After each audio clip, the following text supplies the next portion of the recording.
Hello students, आज हम बात करने वाले हैं जनन यानी रिप्रोडक्शन की। रिप्रोडक्शन क्या है? अपने ही समान संतान को उत्पन्न करना क्या कहलाता है? जनन कहलाता है।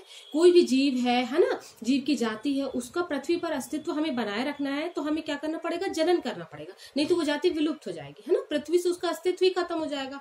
अगर हमें जनन की प्रक्रिया रहती है तो उसके द्वारा हम क्या करते हैं, वो संतान जो है उसकी जो है जाती है, उसकी कंटिन्यूटी बनी रहती है। तो अपने ही समान संतान को उत्पन्न करने की प्रक्रिया क्या कहलाती है? जनन कहलाती है। तो जनन के मुख्य उद्देश्य क्या है? जनन के मुख्य उद्देश्य जाति की वृद्धि, है ना। तो जाति की वृद्धि क्या होता है कि कोई भी जाति है, पशु पक्षी या मनुष्य की, तो उस जीव की जाति में संख्या में वृद्धि करना हो, है ना, माता पिता हो, उसके बाद हम उसकी जाति में वृद्धि करना हो तो जनन होगा। जब वो उन दोनों में जनन होगा, दो पेरेंट में, तो उसके बाद रिप्रोडक्शन के बाद ही क्या होगा कि उसकी संख्या में वृद्धि होगी, है ना। उसका जो संतान उत्पन्न होगी, संतति उत्पन्न होगी, तो उसकी संख्या में वृद्धि होगी। तो संख्या में वृद्धि एक उसका उद्देश्य हो गया। उसके बाद है जाति की निरंतरता, है ना। तो जाति की निरंतरता मतलब किसी भी जीव की कंटिन्यूटी जो रहती है पृथ्वी पर, उस वातावरण में बने रहने के लिए क्या करते हैं, हम जनन करते हैं। उस जाति की कंटिन्यूटी बनाए रखने के लिए, मतलब पृथ्वी पर उसकी अस्तित्व बनाए रखने के लिए, वो जाति बनी रहे हमेशा,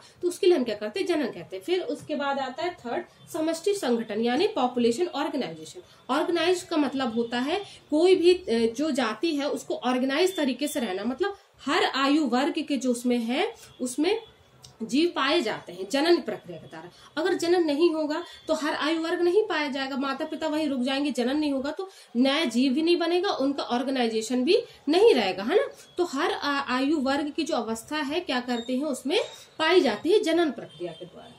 अब है विभिन्नता, वेरिएशन। वेरिएशन क्या होता है? जब माता पिता होते हैं, जब संतान उनकी उत्पन्न होती है, तो उससे जो आपकी संतान होती है उसमें जो थोड़े लक्षण हो तो वो थोड़े से विभिन्न होते हैं, उसमें अलग प्रकार के थोड़े लक्षण पाए जाते हैं। पूरे लक्षण उनमें माता पिता के नहीं होते, तो उनमें क्या होता है? वेरिएशन पाया जाता है। तो वेरिएशन के साथ क्या होता है कि उनका जो उस वेरिएशन के कारण वातावरण में उनका अनुकूलन हो जाता है, उसको हम क्या कहते हैं? वेरिएशन, है ना, विभिन्नताएं। तो वातावरण में क्या होता है, उसके अकॉर्डिंग जो जीव है वो अपना क्या करता है, उसको अडेप्ट कर लेता है, अडेप्टेशन हो जाता है। तो मेन जनन का उद्देश्य क्या होता है कि मेन जनन का उद्देश्य होता है कि अपनी जो जाति है उसकी कंटिन्यूटी बनाए रखना, उसका अस्तित्व बनाए रखने, उसकी निरंतरता को बनाए रखने के लिए पृथ्वी पर, नहीं तो वो जाति विलुप्त हो सकती है। तो उसकी कंटिन्यूटी को बनाए रखने के लिए हम क्या करते हैं? जनन करते हैं। ये है सारा जनन के बारे में। Okay, thank you.